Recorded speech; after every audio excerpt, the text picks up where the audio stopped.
Hello, कैसे हैं आप लोग। मुझे आशा है कि आप लोग स्वस्थ होंगे, मस्त होंगे और अपनी पढ़ाई को अंजाम दे रहे होंगे। तो पिछले वीडियो में हम बात कर चुके हैं संविधान की, कई टॉपिक की बात कर चुके हैं। उसमें पहला भाग बता दिया था संघ उसका राज्य के अनुच्छेद 1 से 4 तक। दूसरा भाग नागरिकता अनुच्छेद 5 से 11 तक। तीसरा भाग 3 मूल अधिकार जो अनुच्छेद 35 से 36 से 51 तक हैं। तीसरा भाग है 12 से 35 तक और चौथा भाग है नीति निर्देशक तत्व जो 36 से 51 तक हैं। और पांचवा भाग की हम बात कर रहे थे संघ एवं उसका राज्य क्षेत्र, उससे रिलेटेड ही हम आज क्वेश्चन पूछने वाले हैं। तो और आप लोगों से पहले भी बता चुके हैं कि हमारा जीएस प्लेटफॉर्म सिधौली शिक्षा बोर्ड चैनल है, इसको लगातार देखते रहिए और आप हमारा साथ देते रहिए, हम आपका साथ देते रहेंगे। लगातार प्रयास करेंगे कि अच्छे से अच्छा आपको प्रतिदिन दे सकें। और कृपया आप लोग वीडियो को देखा करिए, पूरा कमेंट कीजिए। अगर कहीं पर आपको लगे गलत है या सुधार की आवश्यकता है तब भी आप कमेंट करिए, तो हम प्रयास करेंगे उसमें जो त्रुटियां होंगी या कुछ नया देने का प्रयास करेंगे। आप लोग जरूर कमेंट में लिख दीजिएगा कि क्या क्या कमी है और कि कौन सा सब्जेक्ट आप पसंद करते हैं, देखना चाहते हैं। तो हम बिना किसी देर के पहले प्रश्न की शुरुआत कर देते हैं। तो हमारा पहला प्रश्न है, राजपथ पर महाभियोग किस सदन से प्रारंभ किया जा सकता है। राजपथ पर महाभियोग किस सदन से प्रारंभ किया जा सकता है। तो पहला ऑप्शन है लोकसभा व राज्यसभा दोनों से। दूसरा ऑप्शन है केवल लोकसभा से।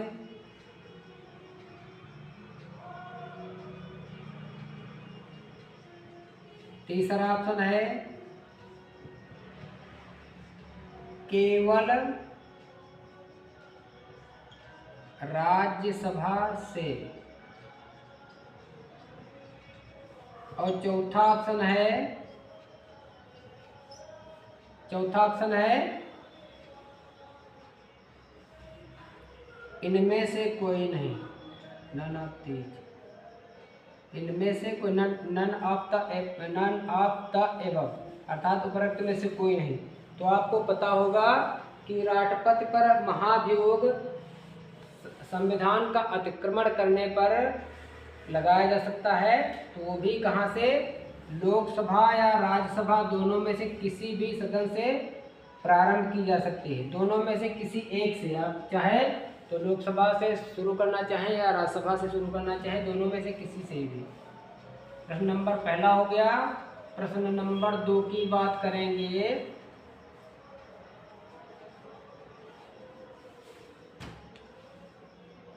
प्रश्न नंबर 2, राष्ट्रपति पर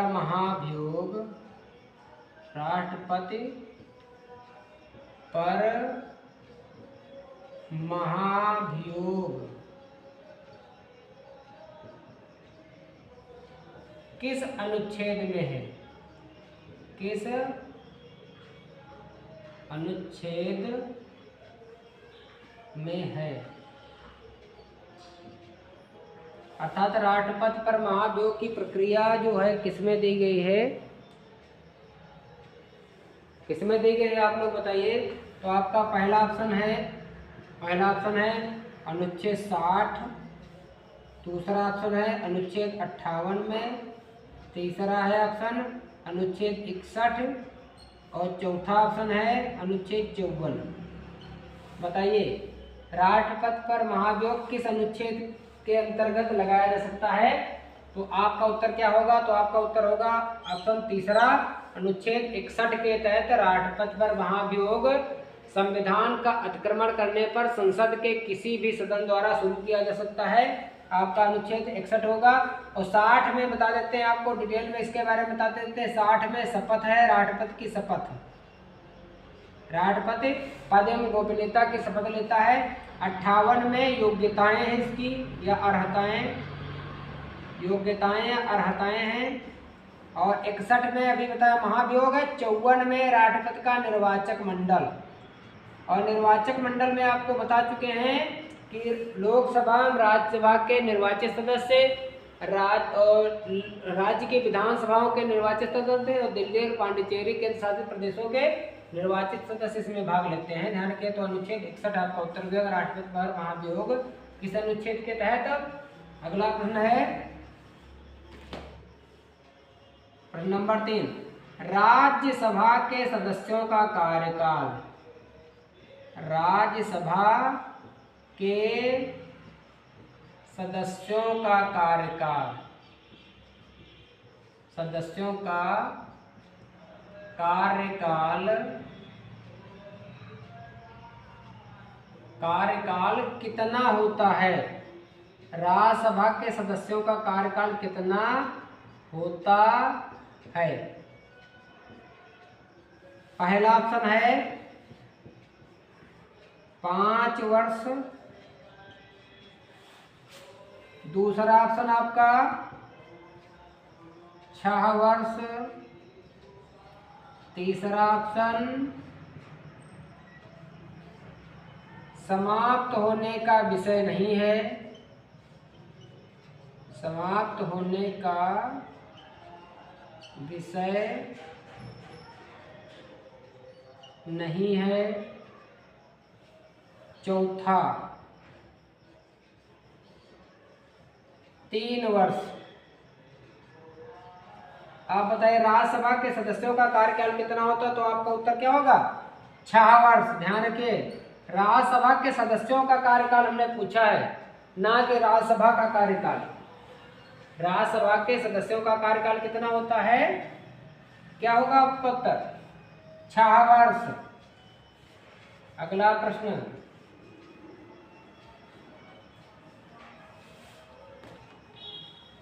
प्रश्न नंबर 4,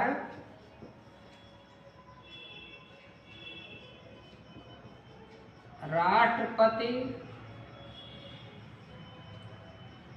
को समस्त जानकारी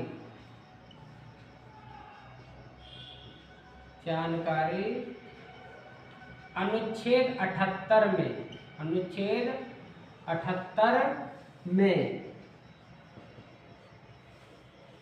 देने के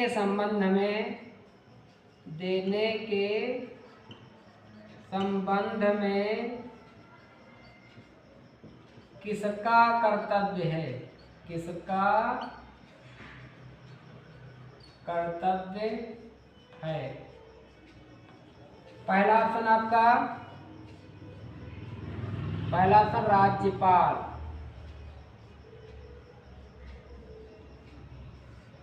दूसरा ऑप्शन महान्यायवादी,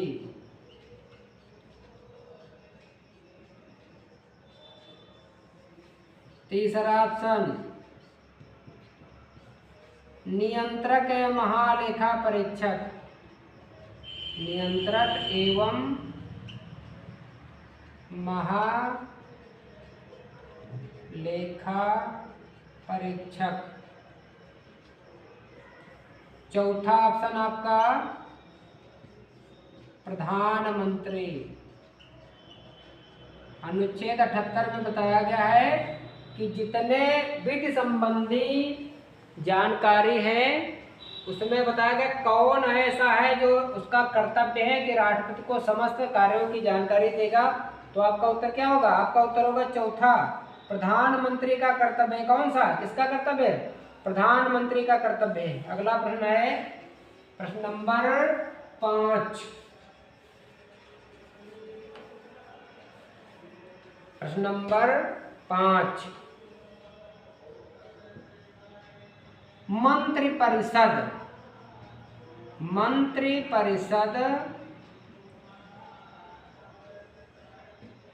किसके प्रति उत्तरदायी होती है?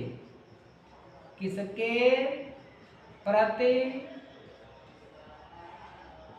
उत्तरदायी दायी होती है। मंत्रिपरिषद किसके प्रति उत्तरदायी होती है? पहला ऑप्शन है प्रधानमंत्री के प्रति। प्रधानमंत्री के प्रति। दूसरा ऑप्शन राष्ट्रपति के प्रति।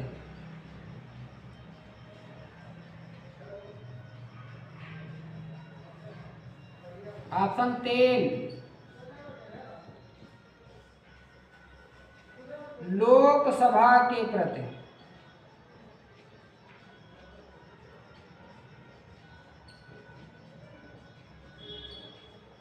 चौथा ऑप्शन राज्यसभा के प्रति।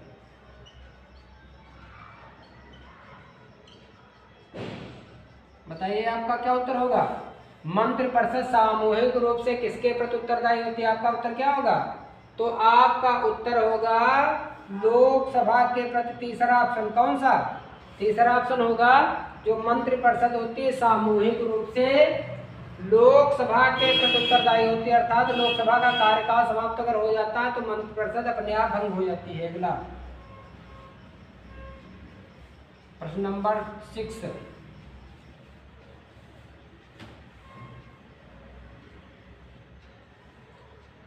राष्ट्रपति को वेतन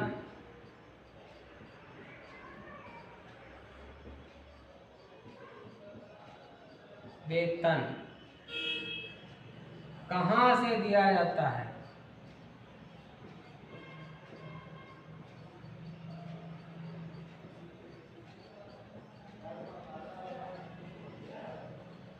पहला ऑप्शन भारत की संचित निधि से।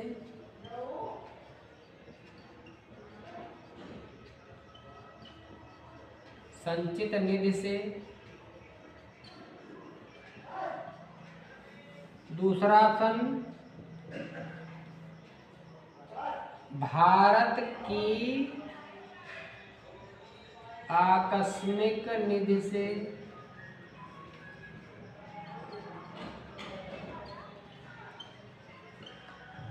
दूसरा राज्यों की संचित निधि से।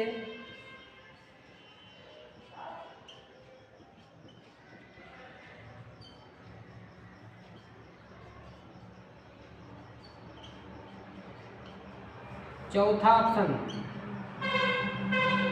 प्रधानमंत्री राहत कोष से। प्रधानमंत्री राहत कोष से। बताइए आपका उत्तर क्या होगा? राष्ट्रपति को वेतन कहाँ से दिया जाता है? तो आपको पता होगा राष्ट्रपति को वेतन, दिमाग लगाइए आप लोग, कहाँ से? भारत के संचित निधि से, भारत के आकस्मिक निधि से, राज्यों के संचित निधि से, प्रधानमंत्री राहत कोष से। तो आपका उत्तर क्या होगा? भारत की संचित निधि से। पहला ऑप्शन कौन सा? पहला ऑप्शन होगा भारत के संचित निधि से दिया जाता है, ध्यान रखिएगा। अगला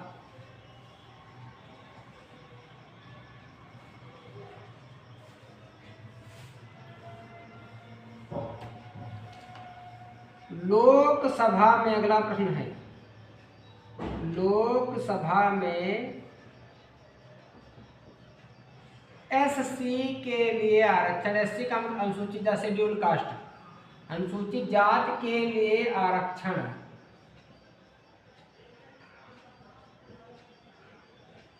आरक्षण किस अनुच्छेद में है?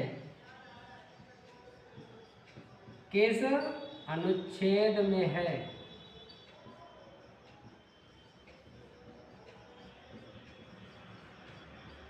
आप लोग बताइए किस अनुच्छेद में है?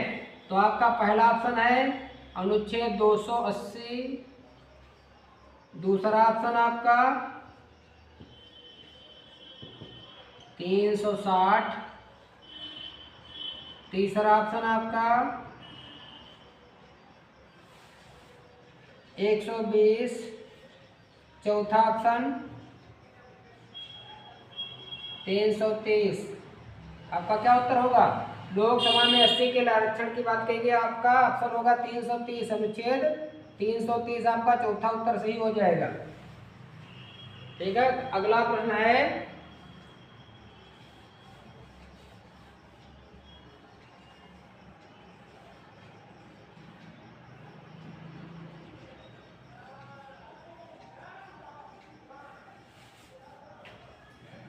नंबर 6 है, राजस्थान का गठन कब हुआ था?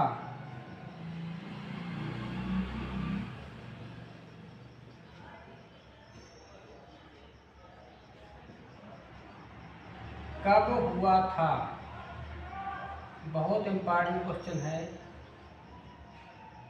राजस्थान का गठन कब हुआ था? आपका पहला ऑप्शन है 1953 में, दूसरा ऑप्शन 1956 ईस्वी में, तीसरा 1971 में, और चौथा ऑप्शन है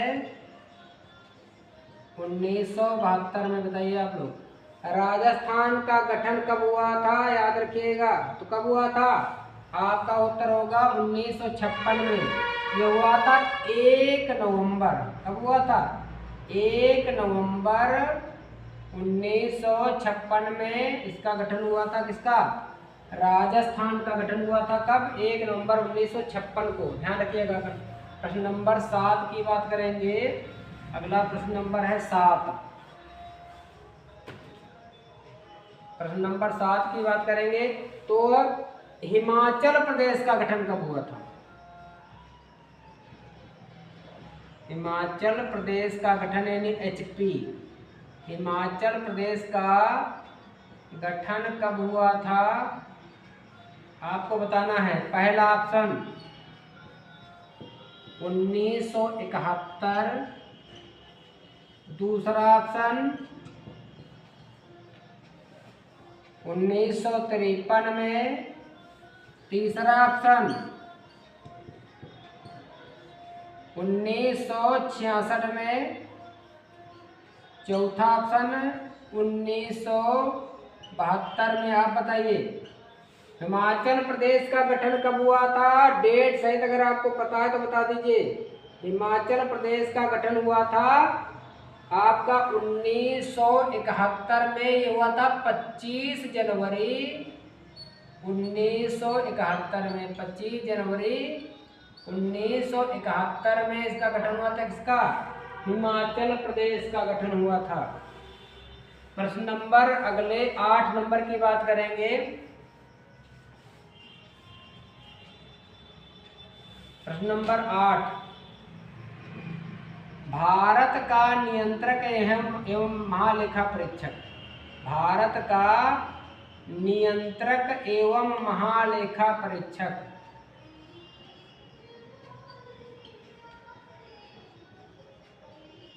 महालेखा परीक्षक का वर्णन किस अनुच्छेद में है? किस अनुच्छेद में है? अनुच्छेद में है। पहला ऑप्शन आपका 122, दूसरा ऑप्शन 148, तीसरा ऑप्शन 78, चौथा ऑप्शन अनुच्छेद 76। बताइए भारत का नियंत्रक एवं महालेखा परीक्षक को अंग्रेजी में कहते हैं CAG, CAG, comptroller and auditor general. Comptroller and auditor general नियंत्रक एवं महालेखा परीक्षक हिंदी में कहते हैं। इसका वर्णन संविधान के किस अनुच्छेद में है? तो आपको पता होगा अनुच्छेद 148 में इसका वर्णन है। ध्यान रखिएगा, ध्यान रखिएगा। अगला